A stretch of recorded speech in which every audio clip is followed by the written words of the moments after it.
herculéenne, c'est dans les matériaux, c'est très basique, c'est des troncs d'arbres bruts et des rochers bruts. Herculéenne ici à Cahors, dans le Lot, dans le Quercy. Pour moi, c'est particulièrement en résonance pour deux choses. C'est que le pays, il est fait de ça. Il est fait de bois et de pierre. Et c'est le pays de ma femme. Voilà.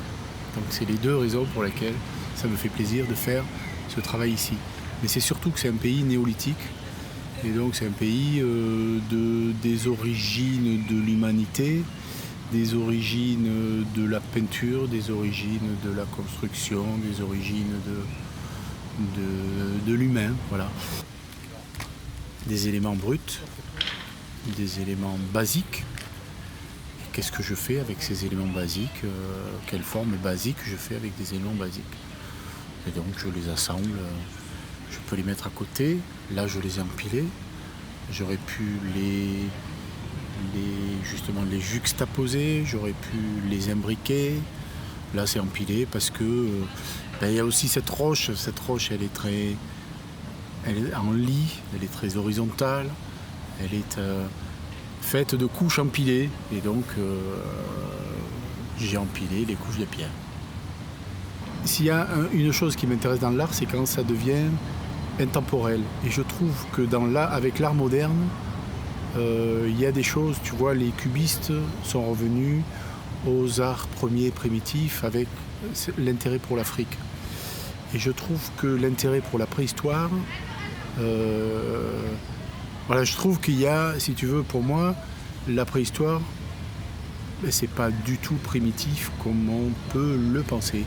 Alors il y a du temps qui est passé, il y a des techniques, il y a des modes de vie qui évoluent, mais je sais, pour avoir visité par exemple certains lieux néolithiques comme Newgrange en Irlande, que les néolithiques connaissaient la position des étoiles, ils connaissaient leur environnement et ils connaissaient la voûte céleste. Et pour moi, la préhistoire, je pense qu'on a des choses à apprendre de la préhistoire. Des petites fresques préhistoriques dans lesquelles, par exemple, un bouquetin a en surimpression le mouvement de ses pattes, tu vois, tu te dis que c'est du film d'animation à l'époque néolithique.